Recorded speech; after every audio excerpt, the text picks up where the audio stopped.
Blues, heavy in the movie Sinners. I'm going to go see it then. I didn't know it was a vampire movie. When I first saw the trailer, I didn't quite, doesn't me either. infer. You're just like, it looks like a good movie. Yeah, Swag goes, I don't do vampires. Of course he doesn't. Yeah. It's a entire great genre. I'm not going to see it. Just judge it on its surface. Terrible movie. Not going to see it. It's a great movie. It's got 100% on Rotten Tomatoes. 100%. It's just like when you know how rare that is? When he has his mind made up on food and genres or movies, he like will never give anything. I'm not a huge vampire guy either. What? I don't really do the vampire thing. Excuse me. It's been a long time since when my vampire met you, days. you were obsessed with a teeny bopper. Hey. What was that called? True Blood? True Blood on HBO. Like Danforth and I used to watch that back in the day. You used to talk about that show all the time. There's a lot of hots in there. Yeah, your reluctance to try stuff it's astounding. Like I have a very hard time, think. zombie movies, that sort of thing, suspending my belief. I love true crime. I love like a good spy thriller. Oh, spy thrillers are not suspending belief at all. James Bond survives all of those. Mission Impossible 88 coming to theaters this definitely summer. riding along the side of an airplane, holding on to the wing. Holding on to the submarine under the ocean for 25 minutes straight. I can suspend my belief for that more than I can for mythical. That makes no sense. I'm not saying it does make sense. I'm just saying it's a great that movie. Doesn't compute in my mind. Well, you know what doesn't compute in my mind? What doesn't compute in your mind? Drafting Dillon Gabriel in the 3rd round and then 2 rounds later drafting Shedeur Sanders. Doesn't make a lot of sense, Bob. I don't know what to go with here because we've got Mel Kiper audio dirt. We've got all the draft leakage. We've got Shador leakage. But also, the Cleveland Browns are going to escape, I think today, most of what the conversation should be. What the hell are they doing? Yeah, from a draft that started on Friday with me telling everybody that was an A-plus trade for me. I'm not a huge Travis Hunter guy in the top 5. They got a future first-round pick from a bad organization to move back and got maybe the best defensive lineman. Time will tell in the draft, still at number 5. This started as a home run draft. And then they take Dillon Gabriel in the 3rd round. And even with my duck glasses on, I'm like, what? 3rd round? Legacy duck. Okay. Not a legacy duck. 1 year, but still a great fun 1 year. And I don't understand why you would take him in the 3rd round. That doesn't make any sense to me. I think there were other quarterbacks of more value that you could have gotten probably later, and Dillon Gabriel should have gone later than that.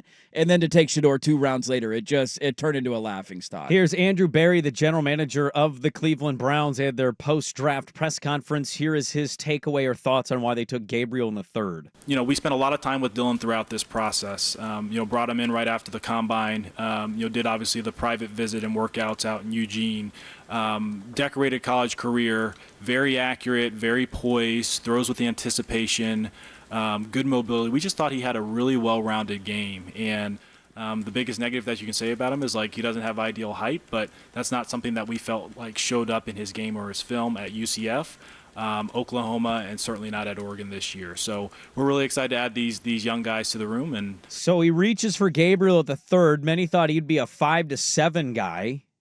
And they reach for him in the 3rd, so that we instantly hear or see that and go, we scratch off Shedeur for Cleveland. One more team that's out of the – there weren't that many teams to begin with, and that was one more team that at that point you would cross off the list. 5th round gets here. Cleveland's on the clock. Pick 144. They trade with Seattle to go up, and they take Shedeur Sanders. Here's Andrew Berry on taking Shedeur. Shedeur, we talk oftentimes about quarterback being the most important position in the sport. We obviously spent a lot of time with Shedeur throughout the process. He's highly accurate, can play well from the pocket, very productive college career. And, we felt like it wasn't necessarily the plan going into the weekend to select 2 quarterbacks. But, as we talk about, we do believe in best player available. We do believe in positional value. And, we didn't necessarily expect him to be available in the 5th round, and so we love adding competition to every position room and adding him to compete with the guys that are already in there. We felt like that was the appropriate thing. Look, to do. They're moving on from Watson, that's clear, but he's still technically being paid, and he is a Cleveland Brown. So there's one. They just traded for Kenny Pickett not that long ago. There's 2. Kenny 2 gloves. They just signed Joe Flacco like a week and a half before the draft. There's 3. They There's 3. drafted Dillon Gabriel in the 4. 3rd round. There's 4. And there's Shedeur in the 5th round. 5 quarterbacks. What are you doing? Like, what are you thinking with this process? We can talk about the Shedeur side of it, too, of how he fell all the way to the 5th round. My mind was going with collusion. My mind was going, hey, angry dad at child spanking Dillon Sanders on the butt of how dare you say what you said for the last year. I don't know. There's all the intel is out there. But I think the Cleveland Browns need to be talked about amongst the top of what the hell they're doing. This is when a meddling owner can become a massive problem. And I think that's been the case in Cleveland for a long time. They were so desperate for a quarterback, their owner got into play and made them make the move for Deshaun Watson, despite all the allegations and things that had transpired in Houston. They make the move. They give him the fully guaranteed deal because he was going to refuse to trade to Cleveland without it. It's turned into one of the worst, if not the worst, contract in the history of professional sports. And I think you had another example of that. The intel came out. Here's what I'll say. I'm not a huge believer in Dillon Gabriel in the NFL because of his size and his lack of arm strength. I hope that I'm wrong. He's a genuinely good kid, and I hope that he proves everybody wrong. Shout out to the short kings out there. Yes, you can have dreams to be an NFL quarterback. They at least did their due diligence on Gabriel. There were reports that came out after they took him in the 3rd round on Friday. They had private workouts with him in Eugene. They flew out and had dinners with him. They met his family. They individual workout. Everything they checked every box with drafting him. Shedeur too. I know that they did, but they clearly circled. The staff and the management clearly thought this is a guy we view as a developmental piece. 3rd round. I think it's too high. Whatever the case. This is the problem with an owner that meddles because 100% the draft of Shedeur Sanders was a phone call from the owner.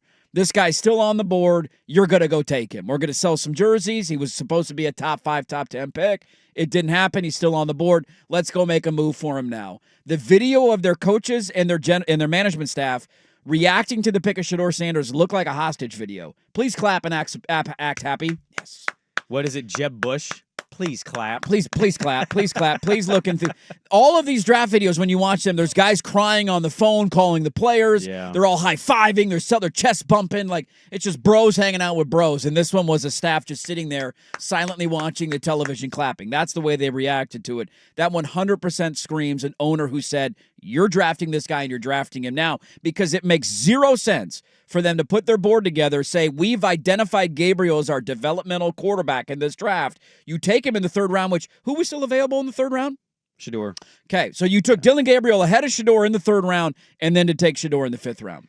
Well, we can get to the Shedeur part of all the intel that has come out, written, and said of how the guy that every single mock person, everyone, name them, whether you like them or hate them, who had him as a 5th round pick? First or early 2nd round grade. That was the minimum he was gonna, or the farthest he was gonna fall was gonna be the 2nd round. Yep.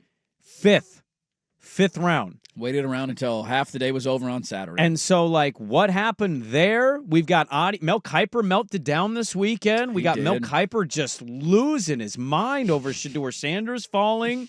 Reese Davis got into a little bit of a back and forth.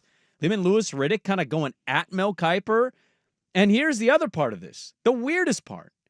He falls to the 5th. He goes to a team that had already drafted a quarterback 2 rounds prior. Mel Kiper's losing his mind. Reese Davis is actually getting angry on live television. Shedeur was prank called. Okay, why is that weird?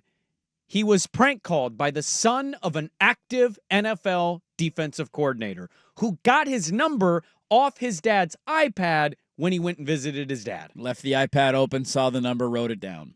Because that was the number that he gave. Nobody else had that phone number other than NFL teams. Because we have to film everything, and we need clout. And so what will get retweets and clicks?